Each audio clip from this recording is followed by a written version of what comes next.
ओंकार। मेरे प्यारे दोस्तों, इंग्लिश एक्यूमेन अपने आप में एक कंप्लीट बुक है। इस बुक के अंदर आप लोगों को ग्रामर, थियरी, सारी की सारी वोकैबुलरी और कॉम्प्रिहेंशन के अलग अलग वैरायटी के क्वेश्चंस देखने को मिलते हैं। इस बुक को बहुत पेशेंस से तैयार किया गया है। इस बुक के अंदर डिटेल्स दी गई हैं हर एक ग्रामर के टॉपिक की। हर एक ग्रामर के टॉपिक में क्या क्या सवाल आपसे पूछे जा सकते हैं और क्या पॉसिबल वेज हैं आपको कंफ्यूज करने की, वो हर तरीके आपके सामने बुक में दिए गए हैं। आप लोगों को वोकैबुलरी याद करने में जो जो परेशानियां आती हैं, उन सभी परेशानियों का सोल्यूशन इस इंग्लिश एक्यूमेन में बेहद खूबसूरत तरीके से किया गया है। और इसी के साथ साथ कॉम्प्रिहेंशन के क्लोज टेस्ट, पैराजंबल और अनसीन पैसेजेस को सोल्व करने की टेक्निक तैयार की गई है। हमारी इस बुक में QR कोड भी दिया जाता है और इस QR कोड में आप सभी के सभी चैप्टर्स और उनके प्रैक्टिस क्वेश्चंस के वीडियो सॉल्यूशंस भी पाएंगे। तो आज ही इस किताब से पढ़ना शुरू करें और अपनी सफलता को सुनिश्चित करें।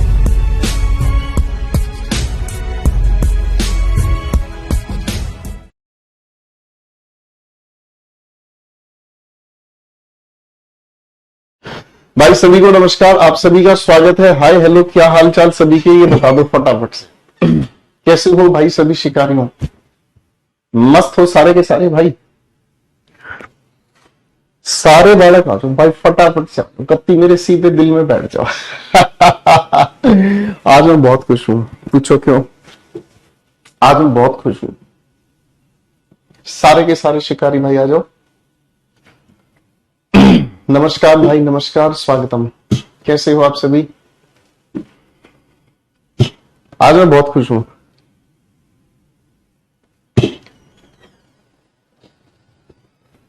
ना ना ना ना। कह रहा गर्लफ्रेंड बन गई क्या सर? गर्लफ्रेंड नहीं भैया, हमको बहुत बहुत बुरा लगता है गर्लफ्रेंड बॉयफ्रेंड वाला हिसाब किताब। आज मैं खुश इसलिए हूं कि मैं आज बहुत अच्छे बच्चों को पढ़ाने वाला हूं और इतने अच्छे बच्चे जो पॉजिटिव हैं अपनी पढ़ाई के लिए, अपनी तैयारी के लिए, अपने सिलेक्शन के लिए, आज मैं उनको पढ़ाने वाला हूं, इसलिए मैं बहुत खुश हूं। ठीक है, शाबाश।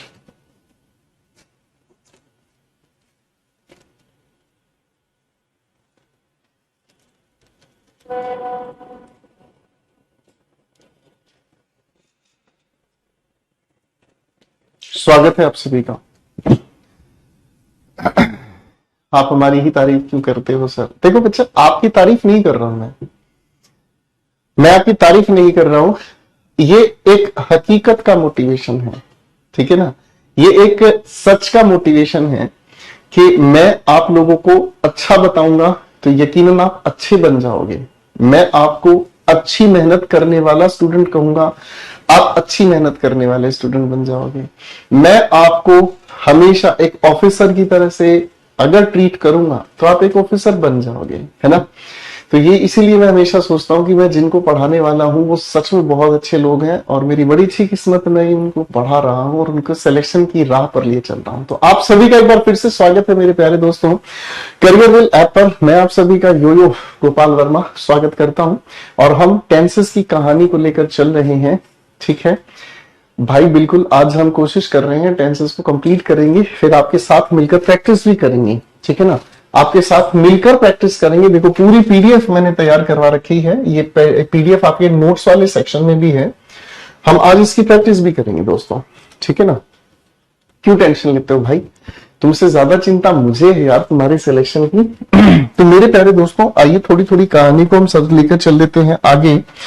और जहां तक मुझे याद है, पिछली क्लास में हमने बेहद खूबसूरत सफर तय किया था और हम अदर कंडीशंस को लेकर पढ़ने की कोशिश कर रहे थे, है ना? अदर कंडीशंस यानी कि कुछ ऐसे सेंटेंसेस जो कंडीशन के रूप में तो आते हैं लेकिन इनका तरीका सोल्व करने का अलग होता है ना दोस्तों? ये हमें पढ़ना है। ठीक है मेरे बच्चों, मैं काम करता हूं, पिछली क्लासेस से पहले चाय पिला देता हूं। 3 सेंटेंसेस आपके सामने लिखूंगा, सिर्फ 3 सेंटेंसेस। ठीक है, इन तीनों के तीनों सेंटेंसेस को जरा आप ठीक करके दिखा दीजिए। ठीक है ना जी?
देखो दोस्तों, मैंने आपके सामने 3 सेंटेंसेस लिखे हैं, ठीक है ना। और इन 3 सेंटेंसेस का पर्पस सिर्फ इतना सा है कि आप लोगों ने जो पिछली क्लासेस में पढ़ा है उसकी एक छोटी सी रिवीजन हो जाए, मोहब्बत वाली एक चाय हम पी लें, फिर इनके साथ ही हम कहानी को आगे लेके चलेंगे। चलिए मेरे प्यारे प्यारे छोटे छोटे बच्चों, जरा मेहनत करके दिखा दो भाई।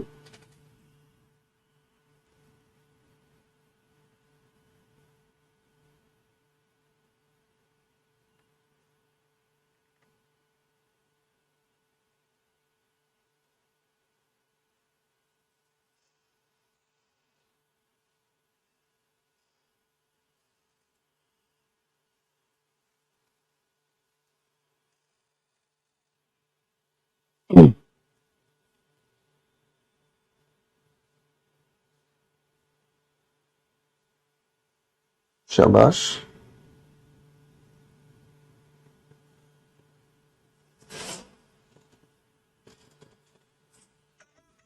Very good, very good. बनाओ बनाओ बनाओ बनाओ।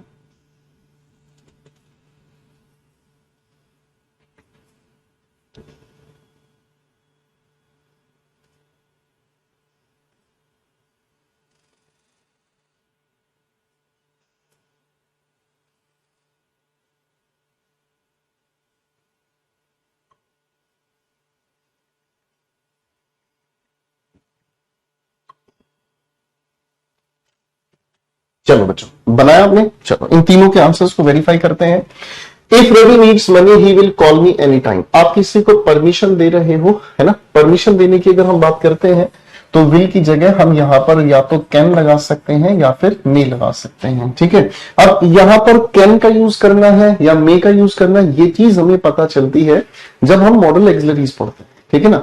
यहां पर कैन का यूज कर सकते हैं या मे का यूज कर सकते हैं, इस चीज के बारे में हमें पता चलेगा जब हम इससे आगे यानी कि इससे अगला टॉपिक मॉडल एक्सिलरीज पढ़ेंगे। तब तक के लिए देखते रहिए yo Gopal Verma. Next question की बात करते हैं। If she comes late ask her to be on time. आप सभी बच्चों ने ये चीज मेरे साथ मिलकर पिछली क्लास में पढ़ी है कि अगर हम लिखे हुए रिजल्ट को इंपैरेटिव सेंटेंस में बताने का काम करें, अगर हम लिखे हुए सेंटेंस में इंपैरेटिव सेंटेंस बताने का काम करें तो इंपैरेटिव की वजह से हम इसे शुड के सजेशन के साथ कंसीडर करते हैं, है ना। तो हम लोगों को ये बात पिछली क्लास में समझाई गई कि ऐसी लिखी हुई बातचीत में हम लिखी हुई कंडीशन को ही, मैंने क्या कहा, लिखी हुई कंडीशन को ही मॉडल एक्सिलरी शुड के साथ लिखते हैं और इसी लिखे हुए कम्स को हटाकर हम लोग लिखते हैं क्या चीज, शुड कम। आप चाहो तो इसी के अंदर एक छोटा सा कॉन्सेप्ट और भी लगा सकते हो और वो है क्या चीज, इन्वर्जन। इन्वर्जन क्या कहेगा, इन्वर्जन कहेगा शुड शी कम लेट। बाकी का सेंटेंस अपने आप में बिल्कुल सही है, ठीक है बच्चे। अब आओ भाई क्वेश्चन नंबर 3 पर काम करते हैं। Was if he were rich man, he would help the needy। आप सभी देख रहे हैं कि इस लिखे हुए सेंटेंस के अंदर हम लोगों को बताया गया है किस चीज के बारे में, इमेजिनेशन के बारे में, है ना। और इमेजिनेशन की बात अगर हम कहें तो वर के साथ लिखते हैं। इफ हटाकर ही इस वर को लिखा है जो कि अपने आप में इन्वर्जन का काम कर रहा है। Were he a rich man he would help the needy. बाकी का सेंटेंस अपने आप में सही है ना। सर हम इन्वर्जन कहां कहां करेंगे और कहां कहां हम इफ से सेंटेंस लिखेंगे, ये एक बहुत अच्छा सवाल है। पहली बात तो एक बात याद रखना मेरे दोस्त, और वो बात ये है कि आपको कभी भी कोई भी आंसर लिखना नहीं है। क्या मेरी बात समझ पा रहे हैं? मैंने कहा आपको कभी भी कोई आंसर लिखना नहीं है। अगर आपको आंसर लिखना होता तो ही आप इन्वर्जन लिखें, चाहे इफ से सेंटेंस लिखें, आप दोनों के लिए फ्री हैं। आप चाहे इफ से सेंटेंस लिखें, चाहे आप सेंटेंस लिखने का काम करें किससे, इन्वर्जन से, ठीक है। आप दोनों सेंटेंसेस से लिख सकते हैं मेरे दोस्त। आपके सामने तो एग्जामिनेशन इस तरीके से क्वेश्चन लिख कर देगा। अब इस तरीके के लिखे हुए क्वेश्चन में आपके चॉइस नहीं है कि आप इन्वर्जन करें या नहीं करें। आपको तो लिखे हुए सेंटेंस में पहले से ही नियम लगा हुआ, आपको ये देखना कि इस सेंटेंस में नियम ठीक लगा है या नहीं। जैसे पहला सवाल देखो ध्यान से, आपने इफ से सेंटेंस पढ़ा, ये सब्जेक्ट हेड के साथ थर्ड फॉर्म यानी कि जो कंडीशन है हमारी किस में है, पास्ट परफेक्ट में रिजल्ट बताने के लिए हैव गॉट के साथ हमें क्या चीज चाहिएगी भाई, would have third form of verb चाहिए। आपको तो यहां रूल लगाना है, इन्वर्जन किया हुआ है, आप इन्वर्जन के हिसाब से सेंटेंस को देखेंगे। इन्वर्जन नहीं किया, इफ के साथ सेंटेंस बना है, आप इफ के हिसाब से सेंटेंस को पढ़ेंगे। क्लियर है बेटा? तो ऐसा कुछ नहीं है। हाँ, आप अगर चाहे तो आप इन्वर्जन लिखना, पेपर लिखने वाला हो, ये लिखना नहीं है तो ऑब्जेक्टिव टाइप पेपर है आपका। अगर डिस्क्रिप्टिव आपका पेपर हो तो उसमें आप चाहे तो इन्वर्जन यूज कर सकते हैं, चाहे इफ कंडीशन यूज कर सकते हैं, दोनों में कोई दिक्कत नहीं है। ठीक है बेटा? प्रैक्टिस हम करेंगे तब सीखेंगे इस चीज के बारे में डिटेल में। प्रैक्टिस करेंगे हम तब सीखेंगे इसके बारे में। काहे परेशान हो रहे हो भाई? चलो बच्चे, चल, यानी कि छोटी सी चाय पी, मजा आया, अब कहानी को आगे लेके चलते हैं।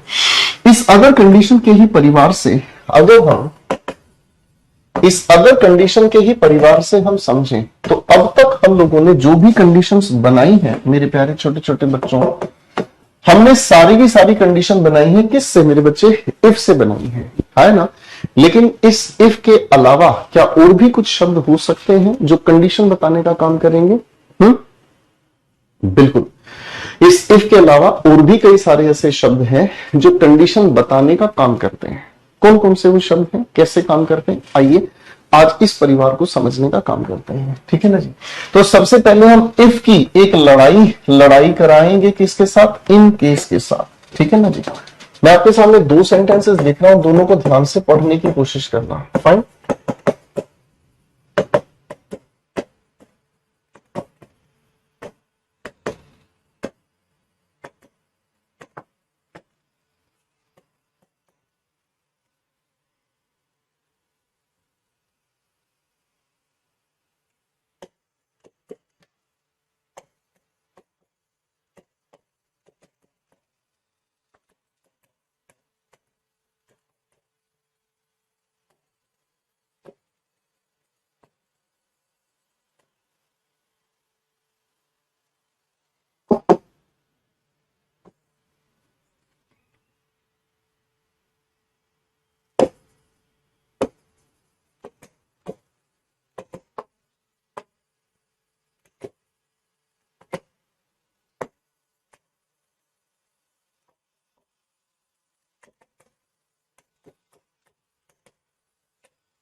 बेटे सेंटेंसेस को पढ़कर देखना है आपको।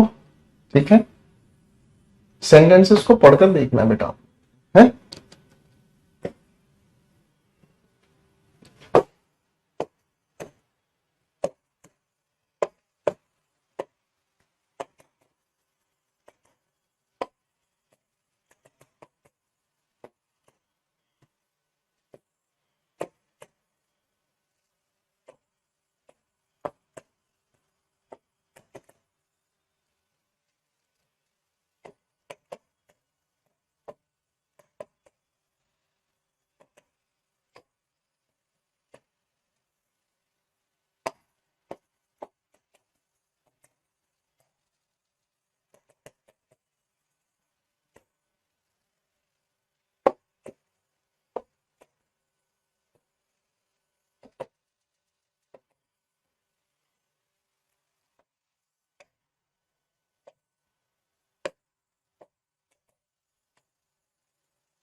देखो दोस्तों, मैं आपके सामने ना सेंटेंसेस लिख रहा था, ठीक है ना? और मैंने आपको कहा था पहले दो सेंटेंसेस आपको पढ़ने हैं। ठीक है? अभी इनके आंसर्स आप बनाना नहीं, पहले चीजों को समझना है कि कैसे हुआ, सेंटेंस 1 और 2 को ध्यान से हम समझते हैं। सेंटेंस 1 को मैंने ध्यान से पढ़ा, if it rains I will cancel the meeting. एक बात मुझे बताओ, अगर सीक्वेंस को समझा जाए मेरे दोस्तों, अगर सीक्वेंस को समझा जाए तो क्या होगा? बारिश पहले होगी या मीटिंग कैंसिल पहले होगी? आप बताओ, सोच के बताओ। सीक्वेंस तो यही कहता है ना सर, पहले बारिश हो। सीक्वेंस तो यही कहता है ना, पहले बारिश हो और परिणाम क्या निकलेगा? मीटिंग का कैंसिल होना, है ना। इसका मतलब क्या हुआ? इफ के साथ लिखी हुई इस कंडीशन को अगर हम ध्यान से समझें तो ये कंडीशन अगर होती है तो इसके बाद क्या होगा? आप कहोगे सर हम मीटिंग कैंसिल कर देंगे, ठीक है ना। यानी कि इस इफ के सीक्वेंस को अगर हम समझें तो सीक्वेंस क्या हुआ कि कंडीशन और रिजल्ट एक ऐसा सीक्वेंस बनाते हैं कि पहले कंडीशन होगी और उसके बाद उसका रिजल्ट निकलेगा। मैंने क्या कहा? पहले कंडीशन हो, उसके बाद उसका रिजल्ट निकल कर आए, ठीक है बच्चे। अब दूसरे सेंटेंस को समझते हैं। हम जब इस इन केस की बात करते हैं तो इन केस क्या कहता है? In case it rains I will carry my umbrella. एक बात मुझे बताओ दोस्तों, पहले बारिश होगी या पहले आप अपनी अम्ब्रेला लेकर चलेंगे? बताओ, सोच के बताओ। पहले बारिश होगी या आप अपनी अम्ब्रेला लेकर चलेंगे? सोच के बताओ। ऐसा तो होगा नहीं ना कि पहले बारिश हो, है भाई, फिर आप अम्ब्रेला लेने के लिए जा रहे हैं। आप कहोगे सर ये तो बात प्रैक्टिकल है ही नहीं। बात प्रैक्टिकल क्या है? बात प्रैक्टिकल ये है कि पहले मैं घर से अपनी अम्ब्रेला लेकर चलूंगा, कहीं बारिश ना हो जाए। यही तो कहोगे ना, कहीं बारिश ना हो जाए। इसका मतलब क्या हुआ? पहले आपने किसके बारे में सोचा? आप कहोगे सर पहले मैंने रिजल्ट के बारे में सोचा और उस रिजल्ट की कंडीशन क्या बताई? कहीं बारिश ना हो जाए, है ना। यहां सीक्वेंस क्या है? उल्टा है। इसका मतलब क्या हुआ? जब मेरे दोस्त आप इन केस की बात करते हैं तो इन केस के अंदर कंडीशन और रिजल्ट में सीक्वेंस उलट जाता है। रिजल्ट पहले सोचा जाता है और कंडीशन बाद में फुलफिल होती है। दोनों एक दूसरे के उलट काम करते हैं, है ना। तो जब भी हम इस इन केस की बात करते हैं ना तो पहले हम रिजल्ट सोच लेते हैं। कभी कभी आपके घर वाले भी आपको यही कहते हैं। आपका दोस्त पैसा मांगता है, आपका दोस्त पैसा मांगता है ना। आपका दोस्त आपसे पैसा मांगता है तो घर वाले क्या कहते हैं? पहले लिखवा ले, कहीं ऐसा ना हो पैसा देना छोड़ दे। तो आप सामने वाले को क्या कर रहे हो? आप सामने वाले को इनफैक्ट अलर्ट कर रहे हो। क्यों? क्योंकि पहले आप रिजल्ट की जानकारी देते हो, फिर कंडीशन की बात, है ना। तो चलो एक बार फटाफट से क्वेश्चन 1 2 3 4 5 पांचों के आंसर्स एक बार इफ और इन केस फिल करके दिखाओ। चलो बच्चों।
चलिए बच्चों कहानी को आगे लेके चलते हैं, अब ध्यान से समझना, ठीक है भाई। अब देखो बच्चों, इन लिखे हुए सेंटेंसेस की अगर हम बात करते हैं तो आपको सिर्फ सीक्वेंस को समझना, सीक्वेंस समझ के खेल खत्म। लिखा है he met with an accident, he would claim the insurance policy. एक बात समझने की है भाई, एक्सीडेंट पहले होगा और रिजल्ट उसके बाद, है कि नहीं। यानी कि क्या हुआ कि भाई साहब किसी का एक्सीडेंट हो, परिणाम क्या निकलेगा भाई, आप इंश्योरेंस पॉलिसी से पैसा लोगे, है ना। यानी कि कंडीशन के बाद होगा रिजल्ट। तो भाई कंडीशन के बाद रिजल्ट हम बताते हैं किसके साथ, इफ के साथ। He meets with an accident, he would buy the, sir यहाँ वुड नहीं, ये मैंने थोड़ा सा ठीक नहीं लिखा, चलो इसको करेक्शन में ले लेते हैं। He will by the insurance policy, ठीक है, बात समझ रहे हैं। तो इंश्योरेंस पॉलिसी तो आप पहले लोगे, अरे है ना, यही तो कहोगे ना, इंश्योरेंस पॉलिसी आप पहले लोगे कहीं एक्सीडेंट ना हो जाए, बात समझे, कहीं एक्सीडेंट, अलर्ट करने वाली बात हो गई। अलर्ट करने वाली बात हो गई है तो इन केस यहां पर लिखेंगे, क्यों, क्योंकि भाई इंश्योरेंस पॉलिसी खरीदने का काम आप पहले करोगे, एक्सीडेंट होने का बाद का एक्शन होगा, ठीक है बच्चे, है ना, क्लियर है। नेक्स्ट सेंटेंस को ध्यान से देखो, she will take the credit card, she does shopping. भाई घर से आप पहले ही क्रेडिट कार्ड लेकर चलोगे, कहीं शॉपिंग ना करनी पड़ जाए। इसका मतलब क्या हुआ, इसका मतलब ये हुआ भाई रिजल्ट आप पहले सोचकर चल रहे हो, कंडीशन बाद में, तो यहां पर तो सामने वाले को अलर्ट ही कर रहे हो।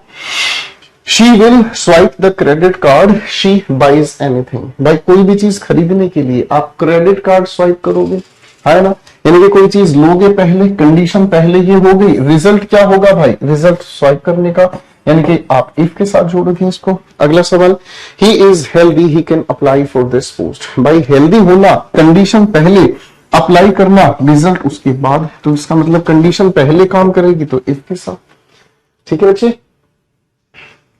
ठीक है बच्चे, आया ना।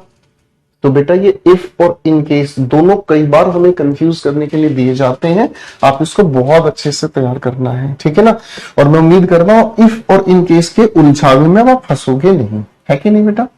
चलिए बेटा, अब एक अगली कंडीशन से आपको मैं मिलाता हूं। फाइन, अगली कंडीशन से मिलने की बात कर लेते हैं थोड़ी सी। देखो जी, कंडीशन बताने के लिए हम लोगों को एक और खूबसूरत सी चीज समझनी पड़ती है, that is called specific condition. मैंने क्या कहा मेरे बच्चों, बोलकर सुनाओ, स्पेसिफिक कंडीशन। आपके सामने कभी कभी कोई कंडीशन रखता है, आपके सामने कभी कभी कोई इंसान कंडीशन रखता है तो कंडीशन स्पेसिफिक हो जाती है। कैसे, जैसे मान लो, एक एग्जांपल लेकर चलते हैं भाई, ठीक है। मान लो आपके घर वाले आपको कहते हैं जा बेटे एक काम कर, मार्केट से कुछ सामान खरीद कर ले आ। आप क्या कहोगे बेटे, आपके घर वाले आपको कहते हैं जा बेटे मार्केट से कुछ सामान खरीद कर ले आ, आप क्या कहोगे। आप ये तो कहो पहले पैसे तो दो, मेरी बात समझ रही, यानी कि पैसे एक स्पेसिफिक कंडीशन है, बात समझ, पैसा होना एक स्पेसिफिक कंडीशन है, उसके बगैर तो कोई चीज खरीदने की सेंस ही नहीं बनती। पॉइंट क्या हुआ, जब हम किसी स्पेसिफिक कंडीशन को बताने का काम करते हैं, ठीक है ना, तो हम यूज करते हैं किस चीज को, प्रोवाइडेड दैट को, ठीक है जी। जब हम किसी के सामने कोई स्पेसिफिक कंडीशन पेश करते हैं, उस मामले के लिए हम प्रोवाइडेड दैट का यूज कर लेते हैं। थैंक यू बेटा। अब देखो एक एग्जांपल लेके चलते हैं। फाइन,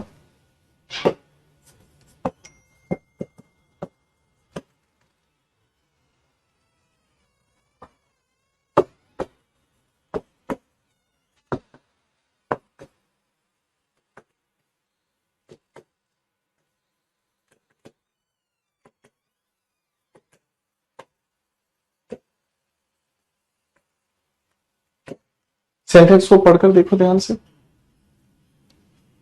पैसा होगा तभी तो गाड़ी खरीदी जा सकती है कि नहीं। स्पेसिफिक कंडीशन बताने का काम हो गया।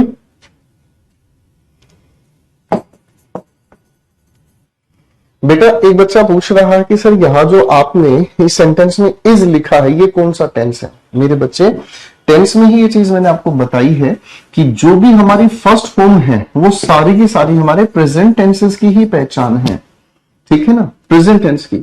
अगर हम इसमें प्रेजेंट इंडेफिनिट की बात करें तो प्रेजेंट इंडेफिनिट में हम लोग डू का हम लोग डज का, हम फर्स्ट होमोफोब के साथ एस या ईएस को जोड़ने का, हम simple use of is am are का, मेरे बच्चों ध्यान से समझो, simple use of is am are का, या फिर इसी के अलावा हम सिंपल यूज ऑफ हैज या हैव का जो भी ये यूज कर रहे हैं सब प्रेजेंट इंडेफिनिट है मेरे बच्चे, ये सब प्रेजेंट इंडेफिनिट है। अगर कोई आपको ये कहता है आई हैव अ कार, अगर कोई आपको ये कहता है आई हैव अ कार और पूछे टेंस कौन सा है तो क्या बताओगे? आप कहोगे सर ये प्रेजेंट इंडेफिनिट टेंस है और ये पोजेशन बताने का काम कर रहा है। ओके ठीक है भाई शिकारियों। अगर कोई ये कहता है ही इज अ डॉक्टर तो ये भी प्रेजेंट इंडेफिनिट टेंस ही है, इसीलिए कभी कभी इस चीज को ही हम सिंपल प्रेजेंट भी कह देते हैं। ठीक है बच्चे, हम कभी कभी इसी बात को सिंपल प्रेजेंट भी कह देते हैं। ठीक है बेटा, अब तो गलती नहीं होगी। चलो जी बहुत अच्छी बात, लिख लेना एक तरफ, इस चीज को भी तो मैं मिटा रहा हूं। ठीक है बेटा, ये सब प्रेजेंट इंडेफिनिट है मेरे शेर। चलो भाई मैं लिख रहा था,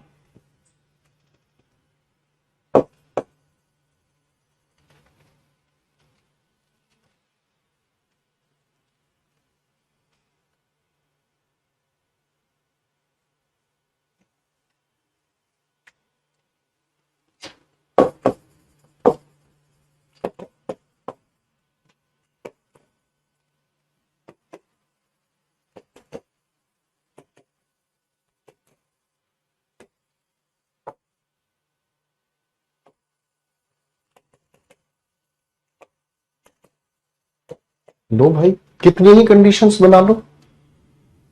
मैं अगर आपको कहता हूं कि आप सीपीओ के फॉर्म्स फिल कर सकते हैं, मैं अगर आपको कहूं कि आप सीपीओ के फॉर्म्स फिल कर सकते हैं, कब? आप यही तो कहोगे सर जब आप ग्रेजुएट हो, स्पेसिफिक कंडीशन है। अगर ग्रेजुएट नहीं है तो आप फॉर्म ही नहीं फिल कर सकते। समझ रहे हो?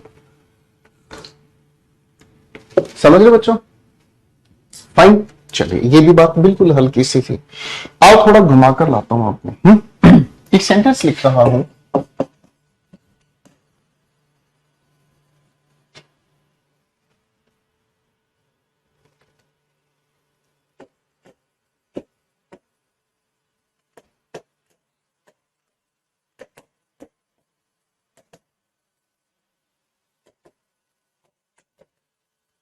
मेरे बच्चों इस लिखे हुए सेंटेंस को बड़े ध्यान से पढ़ना, छोटा सा खेल है चीजों को समझने के लिए।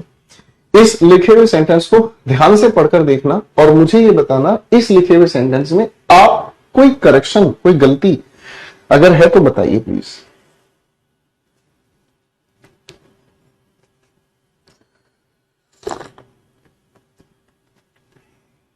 बताओ मेरे बच्चे।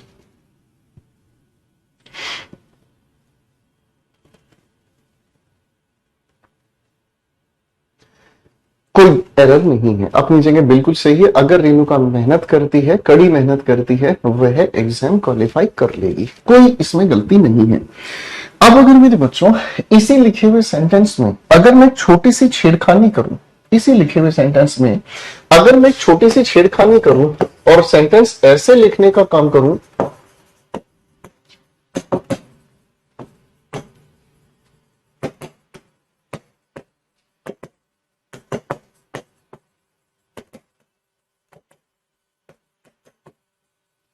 तो क्या इस सेंटेंस में कोई परेशानी होगी? हम्म, देखो देखो पहले एक बार देख लो, मैं साइड में हो जा रहा हूं बेटा।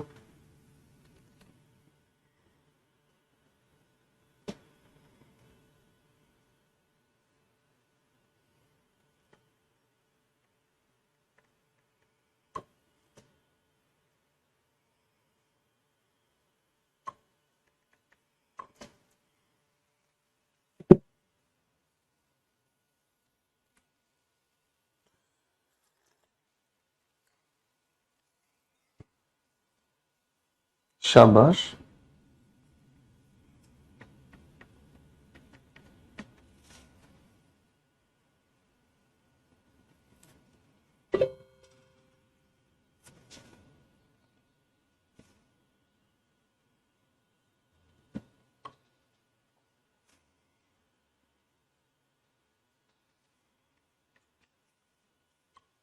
चल बेटा अब आप कहोगे सर ये भी अपने आप में बिल्कुल ठीक है, इसमें भी कोई दिक्कत नहीं है। देखो दोनों बातें बिल्कुल सिंपल हैं, दोनों बातें बहुत ही सिंपल हैं। हम लोगों ने क्या किया, हम लोगों ने इस सेंटेंस को नेगेटिव कर दिया, इस सेंटेंस को नेगेटिव कर दिया, है ना। और भाई जो यहां पॉजिटिव मीनिंग था दोनों का नेगेटिव मीनिंग, दोनों का मीनिंग एक समान है ना। लेकिन ग्रामर एक बात कहती है, ग्रामर ये कहती है कि हम जब हम इस इफ के साथ कंडीशन बताते हैं और उस लिखे हुए इफ के साथ सेंटेंस में अगर हम नोट को लिखते हैं तो इन दोनों को अलग नहीं छोड़ा जाता, इन दोनों को इकट्ठे मिलाकर हम एक दूसरे शब्द का प्रयोग करते हैं और वो कौन सा है भाई, अनलेस। ठीक है ना, हम इस इफ और नोट को दोनों को अलग नहीं रखते। अगर हमारे सामने कंडीशन नेगेटिव लिखी जाती है, अगर हमारे सामने दोस्तों कंडीशन नेगेटिव लिखी जाती है तो नेगेटिव कंडीशन के लिए इफ और नोट को अलग अलग ना छोड़कर इन दोनों को आपस में मिला दो और उसके लिए क्या प्रयोग कर डालो, अनलेस का प्रयोग कर डालो। यानी कि इस लिखे हुए सेंटेंस में हम क्या परिवर्तन कर सकते हैं, इस नोट को और इस इफ को हटाकर इन दोनों के नाम पर हमने क्या लिखा, अनलेस। आगे हम सेंटेंस लिखने का काम करेंगे तो सेंटेंस बन गया पॉजिटिव, इस डज और वर्क को हटाकर हम लोगों ने क्या लिखा, वर्क्स हार्ड। ठीक है जी, उसके बाद हमारा ये जो सेंटेंस लिखा है, she will not qualify the exam, ये अपने आप में बिल्कुल ठीक हो गया, है ना। ठीक है बच्चे, अनलेस का मतलब समझ में आ गया। क्या हुआ अनलेस का मतलब, देखो ऊपर मैंने लिखा है, अनलेस का मतलब होता है इफ नॉट। अनलेस का मतलब क्या होता है, इफ नॉट। और कोई भी कंडीशन जब भी हम बताते हैं तो कंडीशन बताते वक्त हम इफ नेगेटिव नहीं यूज करते, इस इफ और नॉट को हटाकर इसकी जगह अनलेस का प्रयोग करते हैं। अभी बता रहा हूं बेटा, रुको जरा, सब्र करो। ठीक है, फाइन, एक सेंटेंस और लिख रहा हूं। ठीक है,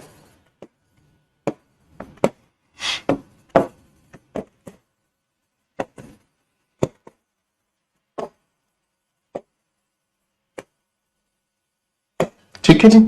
अब एक बार इस सेंटेंस को ध्यान से पढ़ो।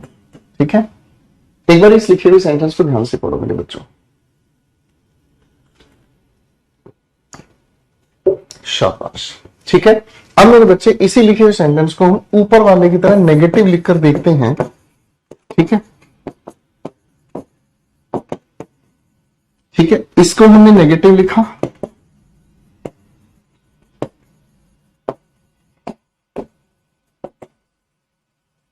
ठीक है बेटा, बात समझ रहे। तो आप कहोगे सर इसको भी हमने नेगेटिव बना डाला, इसको भी हमने नेगेटिव बना डाला, हमें इसमें कोई दिक्कत नहीं है। यहां शुरू होता है हमारा दूसरा काम। और वो दूसरा काम क्या है भाई, दूसरा काम कुछ ऐसा है कि हम किसी भी लिखे हुए सेंटेंस में टिल के साथ नोट का यूज नहीं करते। ठीक है ना, टिल और नोट दोनों के दोनों अलग अलग यूज नहीं होते, इन दोनों को मिलाकर हम एक शब्द लिखते हैं और वो क्या है, अनटिल। क्या होता है बेटा, अनटिल। फाइन, क्लियर है। टिल और नोट अलग अलग नहीं रखे जाते, इन दोनों को हम मिलाकर लिखते हैं क्या चीज, अनटिल। तो इस सेंटेंस को भी देखो जी, ये सेंटेंस अपने आप में सही है, ये सेंटेंस अपने आप में सही है, लेकिन टिल और नोट अलग अलग नहीं। जैसे ऊपर वाला सेंटेंस ये बिल्कुल सही है, ये भी बिल्कुल सही है, लेकिन इफ और नोट एक साथ कभी नहीं लिखे जाते, इन दोनों को मर्ज करके क्या लिखते हैं, अनलेस। इस वजह से इस सेंटेंस को हटाकर हमें क्या लिखना पड़ा भाई, अनलेस लिखना पड़ा। ठीक इसी तरीके से ये लिखा सेंटेंस अपने आप में सही है, इसको नेगेटिव बनाया हमने, इस कंडीशन को नेगेटिव बनाया, ये दोनों अपने आप में नेगेटिव्स हैं, कोई दिक्कत नहीं है। लेकिन टिल और नोट एक दूसरे के साथ ना लिखकर हमने इसे हटाया और इसकी जगह हम लोगों ने क्या लिखने का काम किया, she will not wait here.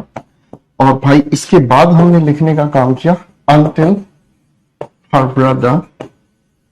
और डज और नॉट, देखो जी, इस नॉट को और टिल को हमने हटाकर, इनको दोनों को हटाकर अनटिल लिखा। तो जब नॉट यहां से हटाया तो डज को पॉजिटिव लिखने का कोई सेंस ही नहीं है, हमें इसको क्या लिखना पड़ा मेरे बच्चे, कम्स। ठीक है ना, तो नेगेटिव बनाने के लिए हम लोगों को ये तरीका समझ आया। ठीक है बेटा, यहां तक बात समझ में आ गई, है ना। अब हाँ, यही बता रहा हूं मेरे बच्चे, यही बता रहा हूं। इफ नॉट अनलेस के लिए तब यूज करते हैं जब बात होती है किसी भी नेगेटिव कंडीशन की। किसकी होती है बेटा, नेगेटिव कंडीशन की। और टिल और नॉट हम तब मर्ज करके अनटिल बनाते हैं जब बात होती है किसी भी नेगेटिव टाइम स्टेटमेंट की। किसकी कहा मैंने? टाइम स्टेटमेंट की। वो कंडीशन स्टेटमेंट है, वो कंडीशन सेंटेंस है, ये टाइम सेंटेंस है। ठीक है बेटा, जो समय की जानकारी, आप इसकी हिंदी ट्रांसलेट करो, वह इंतजार नहीं करेगी जब तक उसका भाई नहीं आएगा। ठीक है, ठीक है बच्चे। अब आपके पेपर में कैसे सवाल पूछा जाता है मेरे बेटे? आपके पेपर में ऐसा सवाल पूछा जाता है, इसी क्वेश्चन को कैसे पेपर में पूछता है?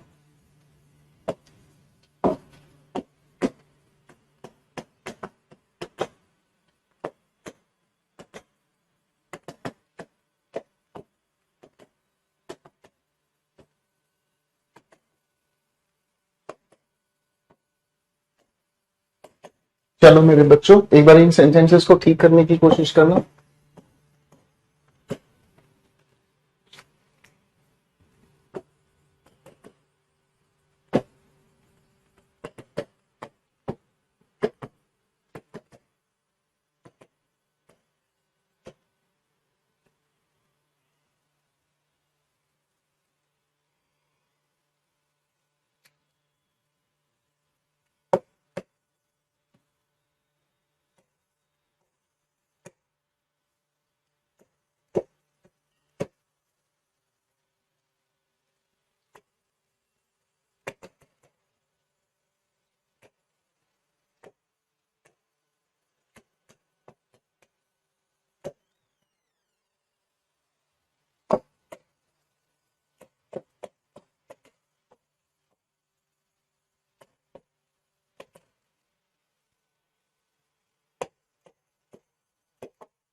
थोड़ा संभल के चलना, चाय के नाम पर कॉफी पिला रहा हो सकता हूं मैं कहीं ना कहीं।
देखो दोस्तों, 7 क्वेश्चन लिख दिए आपके सामने, ठीक है ना, और विकेट गिराने की पूरी तैयारी है। ठीक है, तो पहले क्वेश्चंस को आप ध्यान से पढ़ें, जो कर सकते हैं करें, जो नहीं हो पाए कोई बात नहीं, I will definitely help you.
देखो जी, बहुत सारे बच्चों ने अपने तुक्के लगाए हैं, अच्छी कोशिश है, मुझे अच्छा लगा।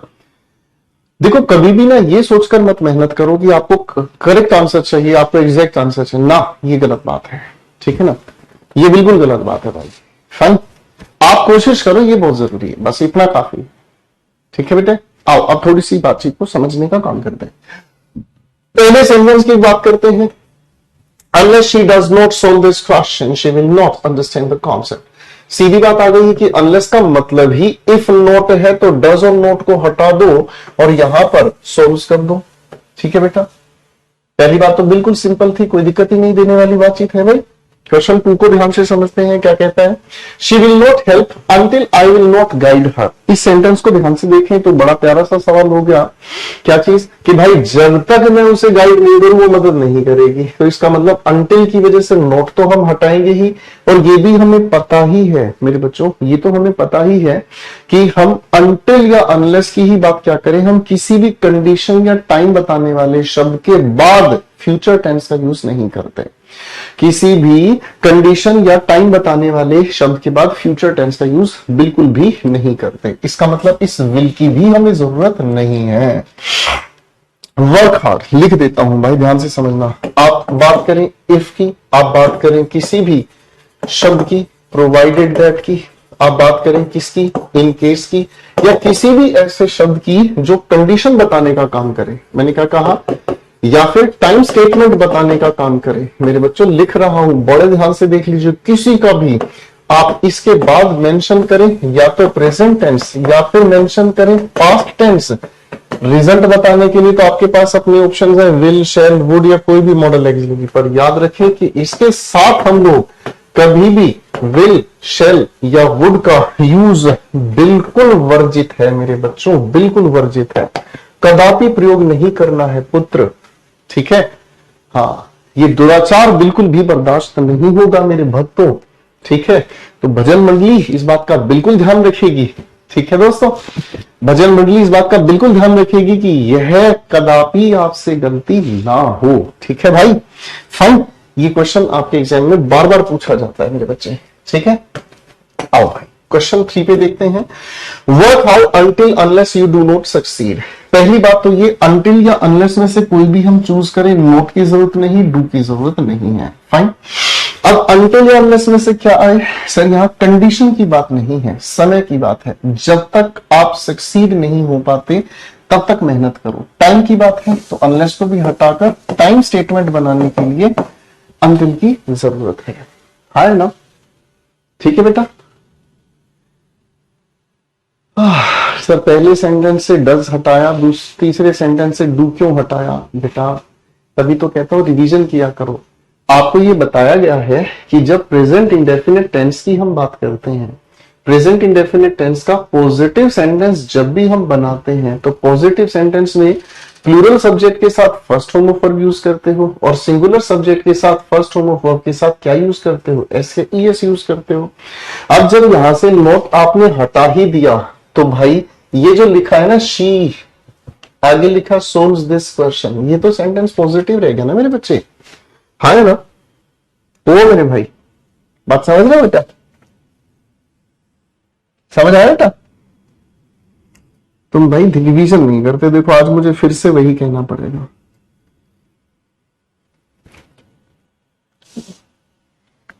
रिवीजन नहीं करोगे तो बेटा बड़ा बड़ा दिक्कत आती है भाई।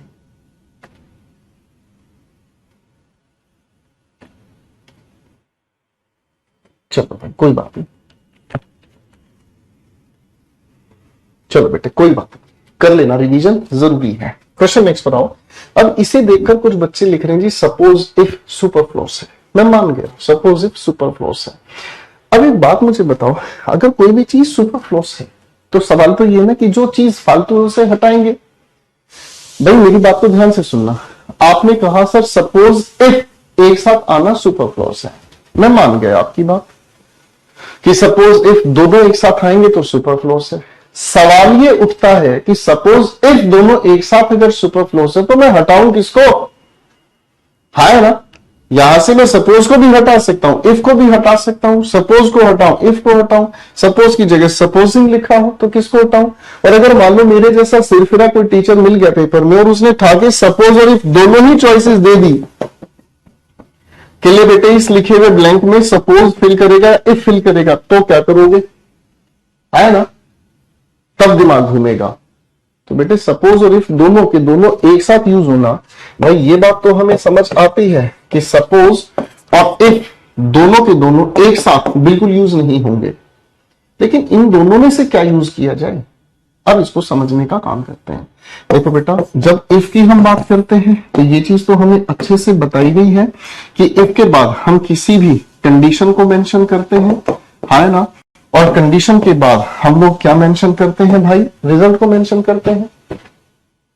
अरे बोलो हाँ, ठीक है बेटा, कंडीशन के बाद हम रिजल्ट को मेंशन करते हैं, कोई दिक्कत नहीं है। लेकिन जब हम सपोज की बात करते हैं तो कहानी में थोड़ा सा परिवर्तन आ जाता है। और क्या, कभी कभी हम आपके सामने ऐसी कंडीशन रखते हैं जो कंडीशन आपके विचारधारा को पूछने के लिए यूज की जाती है। जैसे मैं अगर आपसे पूछूं, मान लो तुम जंगल में अकेले जा रहे हो, शेर तुम्हारे सामने आ जाए, क्या करोगे। मेरी बात को ध्यान से सुनकर जवाब दीजिएगा। मैंने कहा मान लो तुम जंगल में अकेले जा रहे हो, शेर तुम्हारे सामने आ जाए, क्या करोगे। तो मैं आपके सामने कंडीशन क्रिएट कर रहा हूं जिसके अकॉर्डिंग मैं आपकी विचारधारा जानना चाह रहा हूं, मैं आपका ओपिनियन जानना चाह रहा हूं, है भाई। आप क्या करोगे, आप कुछ नहीं करोगे, फिर जो करेगा शेर ही करेगा, हाँ ना, ठीक है। तो इसका मतलब ये समझ में आया कि इफ के साथ कंडीशन रिजल्ट तो एक सीक्वेंस बताता है कि अगर ये हुआ तो ये इसका रिजल्ट होगा, है ना, ठीक है। लेकिन सपोज की अगर हम बात करते हैं तो सपोज हम लोग तब यूज करते हैं जब हम लोगों को सामने वाले का, टू नो द ओपिनियन, हम जब सामने वाले का विचार जानना चाहते हैं, और जब भी हमें कोई भी विचारधारा पूछनी होती है तो हम रिजल्ट की जगह पर रखने का काम करते हैं क्या चीज, क्वेश्चन। एक और एग्जांपल ले लेते हैं। मान लो अगर तेज बारिश हुई, आप क्या करोगे। मैंने आपके सामने एक ऐसी कंडीशन रखी है जिसके रिजल्ट को आप एज्यूम करके बताओगे हम क्या करेंगे। अगर मान लो तुम्हारे पड़ोस में किसी घर में आग लग जाए, क्या तुम पुलिस को बुलाओगे। तो तुम्हारा जवाब होगा नहीं सर, हम तो फायर ब्रिगेड को बुलाएंगे। मैंने आपके विचार जानने की कोशिश की, मेरी बात समझ रहे, हाँ है ना, गॉट इट। तो इसका बिल्कुल सीधी सी बातचीत का मतलब समझ में हमें ये आया है मेरे दोस्तों कि अगर हमारे सामने इस तरीके की कोई भी कंडीशन लिखी हुई हमें मिलती है तो दोस्तों उस कंडीशन के रिजल्ट की जगह हम कंडीशन का रिजल्ट क्वेश्चन से अगर पूछ लें तो हम ऐसे मामले में सपोज को यूज करते हैं। और ये चीज आपकी बिल्कुल क्लियर है दोस्तों कि सपोज और इफ दोनों के दोनों एक दूसरे के साथ लिखे हुए मिलेंगे तो वो सुपरफ्लुअसी ही कहलाएंगे। ठीक है जी, क्या कहलाएंगे मेरे बच्चे, वो अपने आप में सुपरफ्लुअस ही कहलाएंगे। ठीक है ना, सपोज रखना है, इफ को हटाएंगे, इफ रखना है, सपोज को हटाएंगे, लेकिन कौन सा क्या रखना है क्या नहीं रखना है वो डिपेंड करता है आने वाले सेंटेंस पर। तो मेरे बच्चे चलो एक क्वेश्चन मैं बनवाता हूं, बाकी क्या बनेंगे, ठीक है। Suppose if he comes late I will scold him. क्या हुआ है यहां पर, आप कहोगे सर ये हमारी कंडीशन है और इस कंडीशन का सीधा परिणाम हमने बता दिया, देरी से आया मैं उसे डांट लगाऊंगा, है ना। इफ के साथ बताया जाए सपोज को हटा दो, है ना। क्वेश्चन 5 को देखेंगे, suppose if he comes late what will you do, तुम क्या करोगे। बड़ा आसान है सर, रिजल्ट की जगह क्वेश्चन पूछ डाला है ना, तो इस लिखी हुई कंडीशन को हम इफ के साथ नहीं सपोज के साथ, मान लो वो देरी से आता है, आप क्या करोगे। बिल्कुल ठीक कह रहे हो रोहित, हम सपोज का सबसे ज्यादा यूज मैथ्स में करते हैं, है ना। मैथ्स टीचर पढ़ाता है आपको, तो आपको यही कहता है हमेशा suppose the value of this what will be the answer, पूछता है, ठीक है ना। क्वेश्चन बेटा 6 और 7 का आंसर बनाओ सर फटाफट से।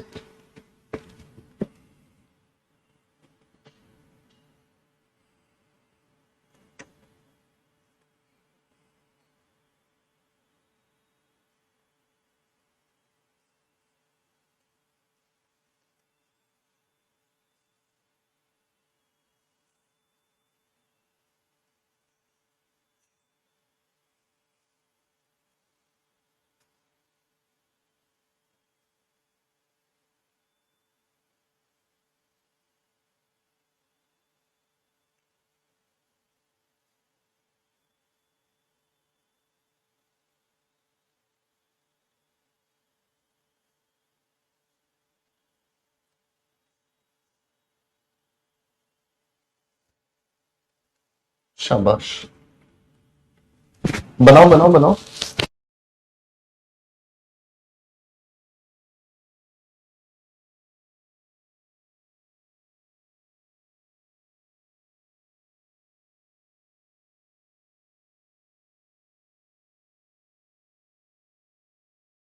चलिए मेरे बच्चों, दोनों के आंसर देख लेते हैं। Rakhi killed the birds, would her father spare हर।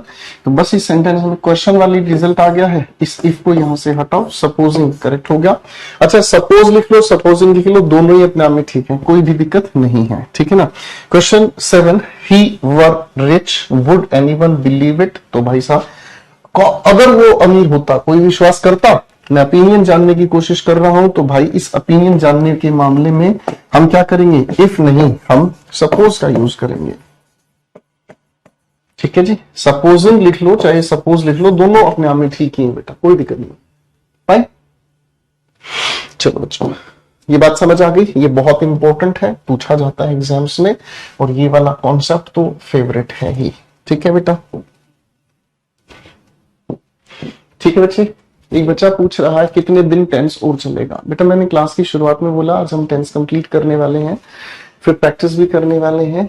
लेकिन एक बात और मुझे बताओ मेरे बच्चे, पहले दिन आपने हमने मिलकर एक फैसला लिया था, अब की बार आखिरी बार। अब हम दोनों ने मिलकर ये फैसला लिया था कि अब की बार आखिरी बार तो मैं आपको टेंस में ही वो सब कुछ पढ़ाऊंगा ना, जो आप किसी भी एग्जाम में चले जाओ आपको वो एग्जाम आसान लगे। अगर मेरे बच्चे कोई हल्की फुल्की बात होती तो टेंस 3 या 4 दिन मैक्सिमम खत्म कर सकते थे हम, बात समझ रहे हैं। लेकिन अगर आपको चाहिए सब कुछ और बहुत अच्छे लेवल का, तो मेरे बेटे समय लगता है। आप कल को नौकरी लगने के बाद जब अपना घर बनाओगे ना, तो जब घर बनाओगे तो आप अपना घर बनाते वक्त ये सोचोगे कि मेरा घर ऐसा बने कि मैं आने वाले कई साल तक ऐसा ना महसूस करूं कि मेरा घर पुराना हो गया। आप ऐसा महसूस करना चाहते हो हमेशा मेरा घर हमेशा एडवांस्ड रहे, हमेशा नया रहे, दूसरों से तुलना करूं तो मेरा घर अच्छा लगे। तो मेरे बच्चे, अगर पूरे जीवन के लिए इंग्लिश को सीखना है तो ये इतना समय तो लगेगा, ठीक है। और जल्दी खत्म करना है तो पहले भी बता देते, फिर आपको प्रीमियम बैच की जरूरत नहीं थी, फिर आप हल्के फुल्के बैच से पढ़ लेते, है ना। अच्छे लेवल पर जाने के लिए अच्छी मेहनत की जरूरत है, ठीक है। ओके, तो कसम खाओ मेरे साथ मिलकर अब पूरी अच्छी तरह से ही चीजों को समझेंगे, क्योंकि भगवान ने आपको पैसा दिया है, वक्त दिया है, एक बार अच्छी जगह पर लगाओ, ठीक है। एक बार अच्छी जगह पर लगाओ, तभी सफल हो जाओगे। और अगर सोचोगे नहीं सर इतना बहुत है, हमने बहुत पढ़ लिया, नहीं, ये तो गलत बात है ना। आओ आओ, अभी तो बहुत सीखना बाकी है। एक नई लड़ाई लड़ाता हूं भाई, ये लड़ाई बड़ी खूबसूरत है।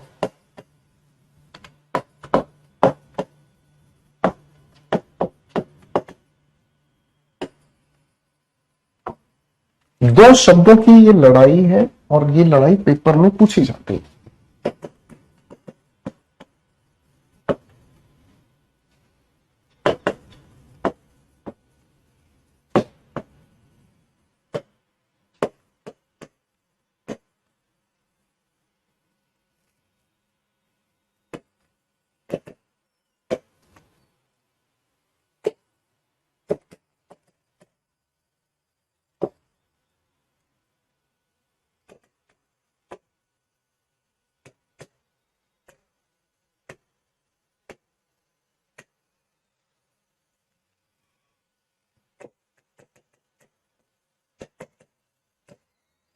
दोनों सेंटेंसेस को ध्यान से पढ़ना मेरे बच्चों। फिर आपके सामने 4 sentences fill in the blanks के लिए दे रहा हूं, ठीक है ना।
लो बच्चों, पहले दोनों सेंटेंसेस पढ़ लिए हैं, फिर इनके आंसर्स पर हम काम करेंगे।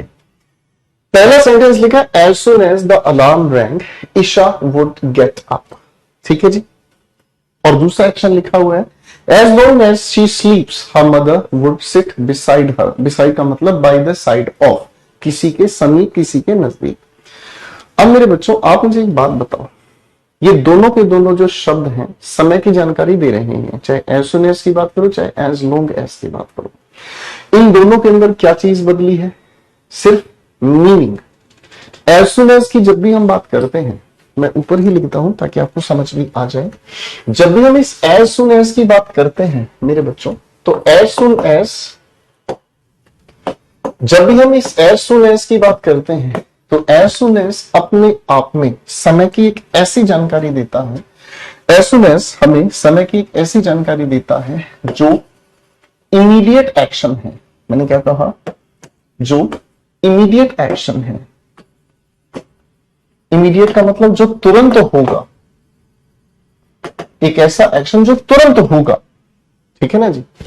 क्लियर है? हाँ? इसको हिंदी में अगर हम कहें तो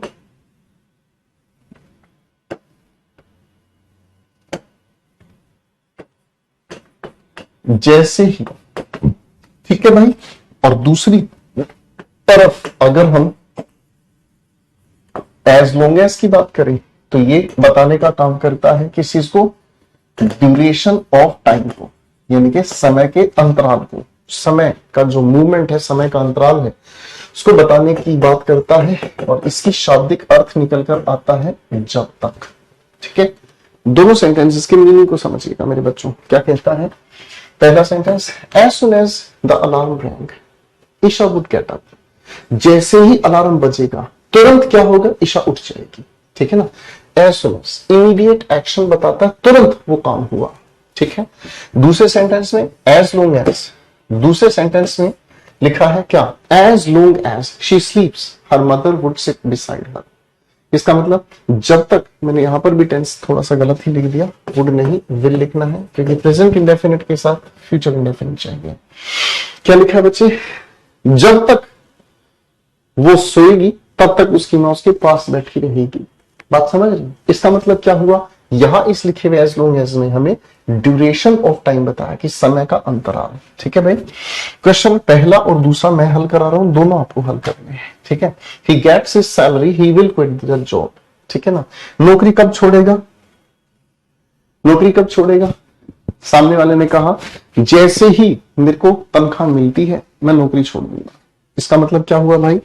इसका मतलब हमें समझ में आया, इमीडिएट एक्शन है। As soon as he gets his salary he will quit his job. तनख्वाह मिलते ही वो अपनी नौकरी छोड़ देगा। Next question, he gets his salary he will work here. जब तक तनख्वाह मिलेगी वो काम करेगा, यानी कि ड्यूरेशन ऑफ टाइम बताई गई है। तो आप यहां क्या बताने वाले हैं मेरे बच्चे? एज लॉन्ग एज, है ना? चलो भाई, क्वेश्चन 3 और क्वेश्चन 4 का आंसर बना दो।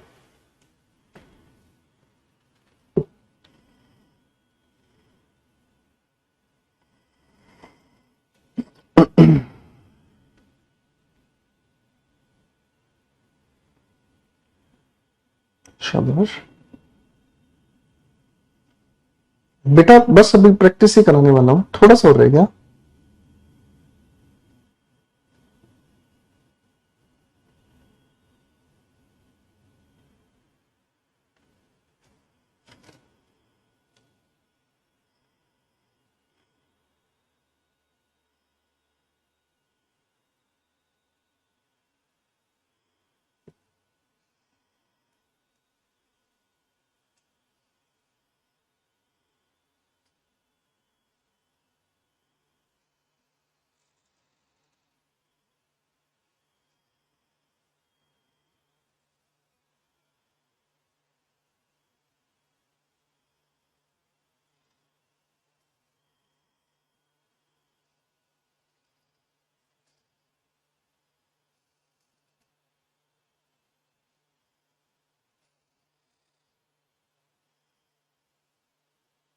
शाबाश।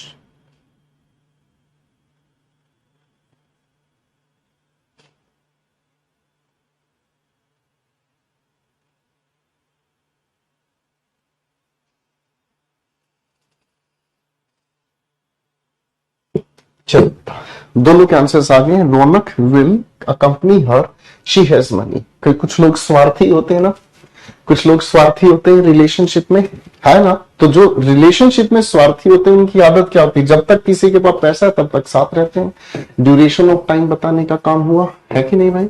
एज लॉन्ग एज, वो जब तक उसके पास पैसा है तब तक रौनक उसके साथ रहेगा।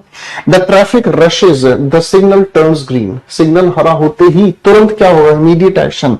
तो आप कहोगे भाई वो तुरंत ही क्या होगा, भागेगा सारा का सारा ट्रैफिक। ठीक है बेटा, ट्रैफिक सिंगुलर होता है बेटा, ट्रैफिक प्लूरल नहीं होता मेरे बच्चे।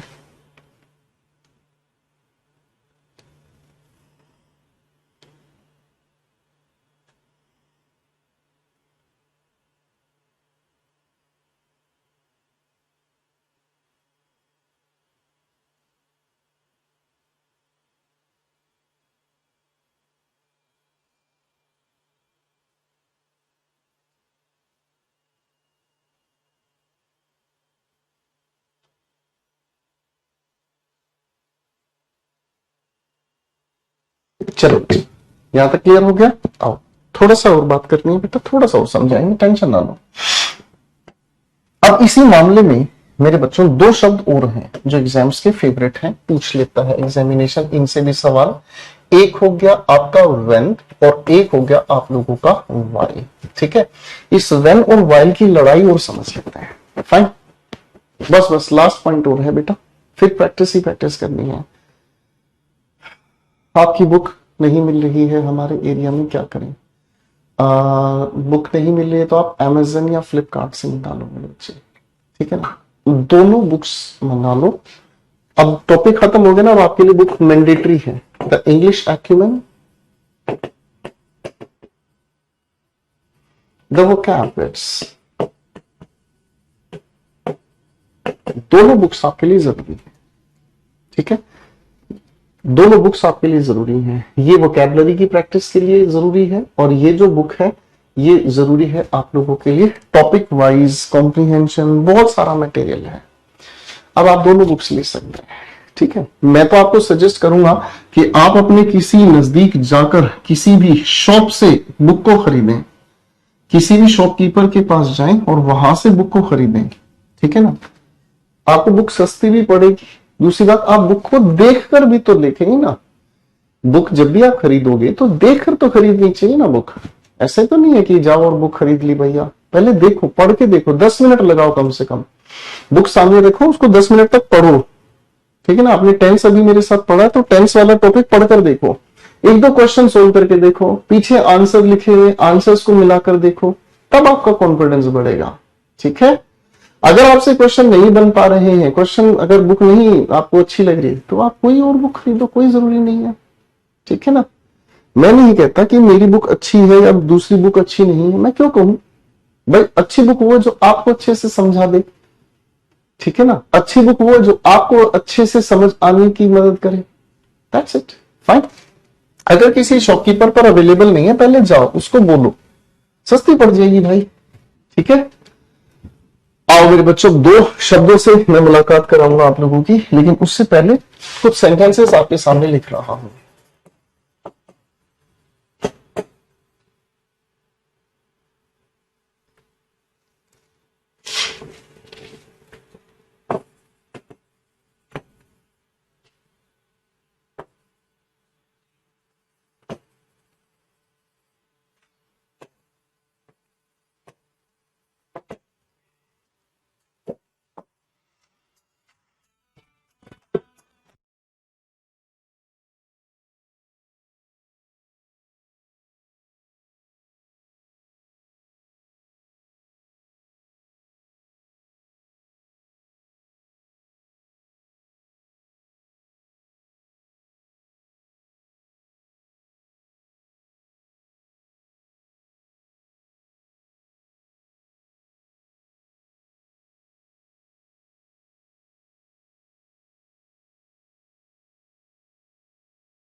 चलिए बच्चों, कहानी को समझते हैं थोड़ा सा आगे।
देखो दोस्तों, आपके सामने ना कुछ सेंटेंसेस लिखे हैं, ठीक है। आप एक बार इन लिखे हुए सेंटेंसेस को ना पढ़कर देखोगे ध्यान से, फिर मैं एक प्यारी सी बात आपको समझाऊंगा।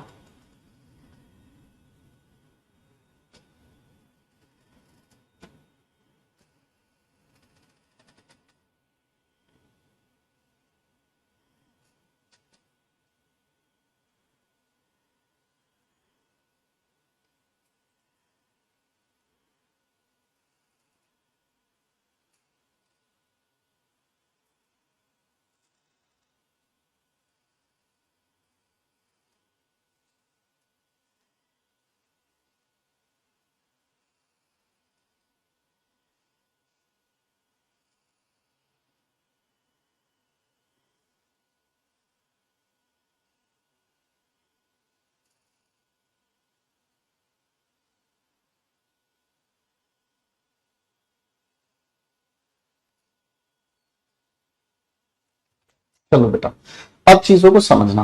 देखो बेटा, ये जो वेन और वाइल का मामला है ना, ये बेसिकली दोनों के दोनों जो शब्द हैं, ये दोनों के दोनों शब्द पैरेलल एक्शन बताने का काम करते हैं। मैं इधर लिख रहा हूं, ध्यान से पढ़ने की कोशिश करना। ये दोनों के दोनों जो शब्द है ना, ये दोनों के दोनों शब्द पैरेलल एक्शन बताने का काम करते हैं। पैरेलल एक्शन का मतलब ऐसा नहीं है कि एक एक्शन पूरा हुआ फिर दूसरा एक्शन हुआ, नहीं, ये दोनों पैरेलल चलने वाले एक्शन को बताते हैं। जैसे मैं अगर कहूं, जब मेरा दोस्त आया तब मैं उससे मिला, दोस्त का आना भी एक स्पेसिफिक टाइम पर है और भाई मेरा उससे मिलना भी एक स्पेसिफिक टाइम पर है, ठीक है।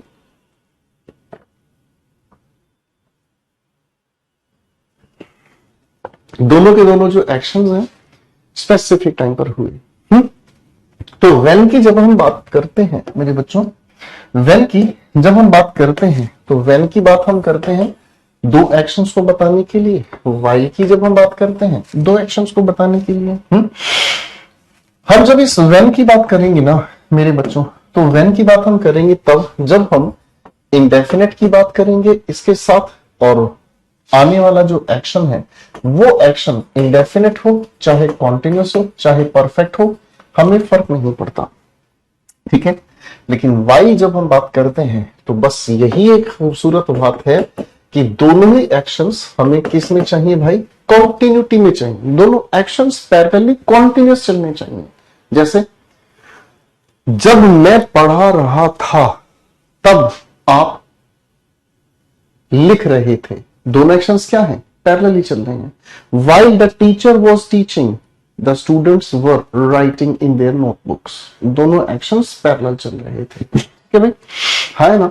तो भाई एक काम करते हैं, पहले दोनों सेंटेंसेस मैं पढ़ रहा हूं, तीनों के आंसर आप दे दीजिएगा। When he came he asked me my whereabouts, whereabouts का मतलब होता है ठौर ठिकाना, वेयर अबाउट्स का मतलब होता है ठौर ठिकाना, आप कहां थे। जैसे मैं अगर आपसे पूछूं, हाँ भाई कल शाम को आप कहां घूम रहे थे, कहां थे, आप ठौर ठिकाना बताओगे अपना, ठीक है। When he came indefinite tense बिल्कुल सही, आने वाला इंडेफिनेट टेंस कोई दिक्कत नहीं। Question 2, while she was sleeping her mother was cooking, दोनों पैरेलल एक्शन हो रहे थे। क्या चीज, वो जब सो रही थी उसकी माता खाना बना रही थी, ये भी अपने आप में बिल्कुल सही है। क्वेश्चन 3 देखते हैं, when Shikhar was watching the TV I was playing cards, मैं कार्ड्स खेल रहा था, ताश खेल रहा था जब शिखर टीवी देख रहा था। पैरेलल एक्शंस हैं, when के साथ नहीं while के साथ बताए जाए। बेटे क्वेश्चन 4 और 5 दोनों को एक बार फटाफट से सोल्व कर दो।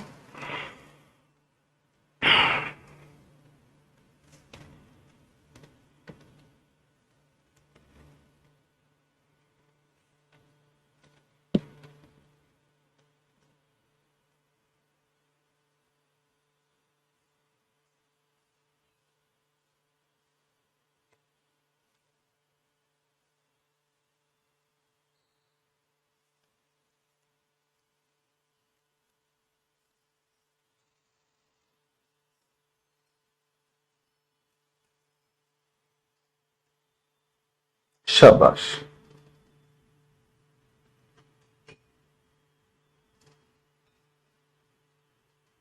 Very good. अब देखो बिल्कुल आंसर करेक्ट है आपके। Honey held the baby, Honey ने बेबी को पकड़ा और उसका हस्बैंड ने दरवाजा खोला। दोनों एक्शन इंडेफिनिट के हैं, वाइल के साथ नहीं व्हेन के साथ बताया जाए। When she will return the bag she will get the money. अभी अभी मैंने आप लोगों को एक छोटी सी बात बताई थी, शायद आपको याद नहीं हो, पर इसको ध्यान रखो, किसी भी कंडीशन या टाइम स्टेटमेंट को हम किसके फ्यूचर के साथ, विल शैल वुड के साथ नहीं बताते, इसको हटाकर हमें प्रेजेंट या पास्ट टेंस का यूज करना पड़ेगा। तो मेरे बच्चे व्हेन के साथ यहां विल रिटर्न को हटाकर हमें इसे प्रेजेंट इंडेफिनिट में बदलना होगा और हमें क्या लिखना होगा मेरे भाई, हमें लिखना होगा when she returns the bag she will get the money. ये नाम नहीं ठीक है, ठीक है मेरे दोस्तों, ठीक है मेरे बच्चे, यहां तक की बात ठीक है भाई। मुझे लगता है अब समय नहीं रहा हमारे पास, तो क्या करना चाहिए, आप आज यहां तक पहले अच्छे से पढ़ लो, ठीक है, पहले आप यहां तक अच्छे से पढ़ लो। पहले तो आपको चाय पिलाई, फिर चाय के बीच में प्यारी सी चीज समझने का हमने काम किया, इफ और इन केस बहुत बार एग्जाम्स में पूछा जाता है बेटा, ठीक है। फिर हम लोगों ने एक प्यारी सी बात समझी कि स्पेसिफिक कंडीशन बताने का काम, फिर हमने समझा अनलेस अनटिल कैसे पैदा हुए, पूरी थियरी समझी, अनटिल अनलेस कैसे पैदा हुए और इनके बेसिस पर क्वेश्चन कैसे बनते हैं। इसी बीच हमने सपोज और इफ को लेकर एक बहुत प्यारा कॉन्सेप्ट समझा। अधिकतर लोग कहते हैं कि जी सपोज के साथ इफ नहीं आता, लेकिन हम ये भी तो समझे कि कहां पर सपोज नहीं आता और इफ आता है, ये भी तो फर्क हमें समझना जरूरी है, ठीक है। और ये बहुत इंपॉर्टेंट हमारी बातचीत होगी ये दोस्तों, ठीक है ना। फिर हम लोगों ने ये सवाल समझने का काम किया, ठीक है ना। एक स्टूडेंट डाउट के नाम पर कह रहा है कि सर इस लिखे हुए क्वेश्चन नंबर 4 में क्या यहां पर विल रश का यूज नहीं होगा, है जी, क्या यहां पर विल रश का यूज नहीं होगा। तो आप मुझे एक बात बताओ बेटा, आप मुझे एक बात बताओ, रूटीन एक्शन को बताने के लिए कौन से टेंस का यूज करते हो? चलो चलो बताओ, रूटीन एक्शन को बताने के लिए कौन से टेंस का यूज करते हो? खुद आंसर मिल जाएगा आपको। अरे भाई साहब, जैसे ही सिग्नल ग्रीन होता है, ट्रैफिक चलना शुरू करता है, रूटीन एक्शन है ना, तो रूटीन एक्शन के लिए फ्यूचर इंडेफिनिट थोड़ी बताओगे भाई, प्रेजेंट इंडेफिनिट तो बताओगे, है कि नहीं? रिवीजन बहुत जरूरी है, लगातार पढ़ो, जितनी बार रिवाइज करोगे हर बार कुछ नया सीखने को मिलेगा, ठीक है बेटे। हाँ, और फिर हमने व्हेन व्हाइल का ये डिफरेंस प्यारा सा समझा, ठीक है दोस्तों। तो पहले इस प्यारी सी कहानी को अच्छे से रिवाइज कीजिएगा। ये पीडीएफ आप लोगों को दी गई है, टेंस के अलग अलग लेवल्स हैं, इनको आप निकाल लीजिएगा, प्रिंट निकाल लीजिएगा, चाहे फोन में चाहे कैसे भी।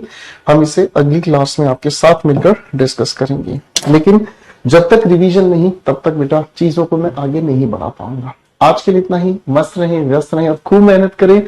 Love you all, take care, bye everyone.